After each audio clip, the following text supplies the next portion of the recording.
আসসালামু আলাইকুম। ড্রাইভার প্রভাইডার থেকে বলছি। আমরা ভালো ড্রাইভার, ভালো মালিক সিরিজ নিয়ে আলোচনা করছি।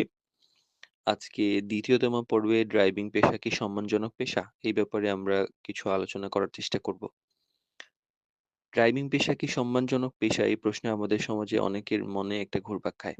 কেউ মনে করেন এটা খুব সাধারণ একটা কাজ, আবার কেউ আবার মনে করেন এটা শুধু একটা প্রয়োজনীয় পেশা।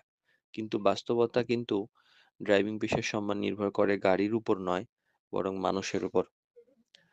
আসলে পেশার সম্মান কাজের ধরন নয়, বরং দায়িত্বের উপর নির্ভর করে। একজন ড্রাইভারের হাতে থাকে শুধু একটা গাড়ির স্টিয়ারিং না, থাকে মানুষের জীবন, সময়, নিরাপত্তার একটা দায়িত্ব।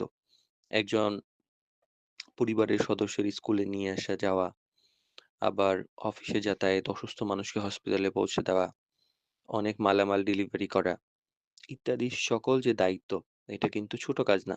বরং এটার সাথে নিরাপত্তা জড়িত, দায়িত্ববোধ জড়িত। সেই পেশা কখনো অসম্মানজনক হতে পারে না। সমাজের ভুল যে দৃষ্টিভঙ্গি বাস্তবতার সঙ্গে যদি আমরা মিলাই, তাহলে সমাজে এখনো এমন ধারণা আছে যে ড্রাইভিং মানে কম শিক্ষিত এবং অস্থায়ী পেশা। কিন্তু বাস্তবে অনেক ভালো ড্রাইভারকে ট্রাফিক আইন, তারপর গাড়ির প্রাথমিক মেকানিক্যাল জ্ঞান, সময় ব্যবস্থাপনা, আচরণবিধি, শিষ্টাচার এবং অনেক কিছু জানতে হয়। অনেক শিক্ষিত মানুষ এই পেশায় থাকে, সম্মানের সঙ্গে পরিবার চালাচ্ছেন। এটা বাস্তব দেশে এবং দেশের বাইরে।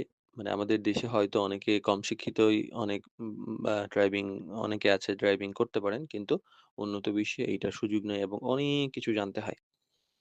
তো সেক্ষেত্রে এইটা একদম নিঃসন্দেহে সম্মানজনক পেশা। কারণ অনেকে আছে বাংলাদেশে হয়তো বিদেশে পিএইচডি করতে গিয়েছে, সেখানেও ড্রাইভিং করে তার আয় করে। এখন বাংলাদেশে অনেকে আছে বাইক বা অনেক উবার বা পাঠাও এই ধরনের রাইড শেয়ারিং করে অনেক শিক্ষিত মানুষ ইনকাম করছেন এবং এটা সম্মানজনক ইনকাম, হালাল ইনকাম। আচরণই কিন্তু আসলে মানুষের সম্মান তৈরি করে। একটা পেশায় আসলে থেকে কেউ সম্মান পায় না, বরং পেশা যদি সম্মান না দিয়ে থাকে তাহলে মূল যে সম্মানের কারণ সেটা হলো আচরণ। ভদ্রতা, সময়ানুবর্তিতা, সততা, দায়িত্ববোধ, কথাবার্তার শালীনতা একজন ড্রাইভারকে সম্মানিত করে তোলে। আবার অসততা, দুর্ব্যবহার, চুরি, দায়িত্বহীনতা এই পেশাকেই, যেকোনো পেশাকে ছোট করে।